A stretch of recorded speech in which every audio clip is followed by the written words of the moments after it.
మహబూబ్ నగర్ జిల్లా జడ్చర్లలో ఓ తండ్రి దుర్మార్గానికి ఒడిగట్టాడు. డబ్బు కోసం రఫీ తన ముగ్గురు బిడ్డలను కిడ్నాప్ చేశాడు. బైక్పై ముగ్గురు బిడ్డలను తీసుకెళ్లి కిడ్నాప్ చేశారంటూ భార్యకు ఫోన్ చేశాడు. దీంతో భార్య హబీబ్ ఉన్నిసా జడ్చర్ల పోలీసులను ఆశ్రయించారు.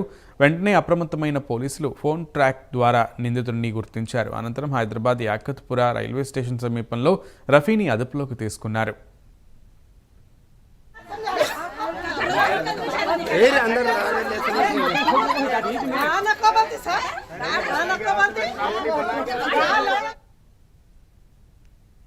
దగ్గర కార్లో ముగ్గురు పిల్లలు ఉన్నారని మాకు తెలిసింది. అక్కడ వెళ్ళిపోయినాం, ఆ లొకేషన్కి వెళ్ళిపోయినాం. దాని తర్వాత అందులో ఒకడు ఉన్నాడు, ముగ్గురు పిల్లలు అందులో మా పెద్ద పాప మాత్రమే మేల్కొని ఉంది, ఇద్దరు పండుకున్నారు. ఈమె ఏడుస్తుంది.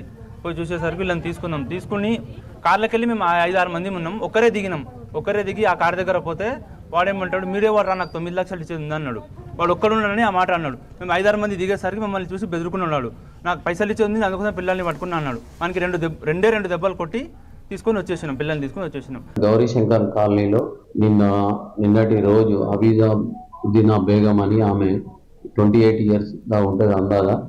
అయితే 2 గంటలకు వచ్చేసి మనకు ఒకటి కంప్లైంట్ ఇవ్వడం జరిగింది. ఇట్లా తండ్రి వాళ్ళ ముగ్గురు పిల్లల్ని తీసుకొని పోయి షాపింగ్ తీసుకొని బిస్కెట్ చాక్లెట్స్ కొనిస్తా అని చెప్పి బైక్ మీద తీసుకుపోయాడు. 12 గంటలకు తీసుకొని పోయింది, ఇంతవరకు రాలేదని చెప్పి మనకు చెప్పడం జరిగింది. తాగుతూ ఉన్నాడు.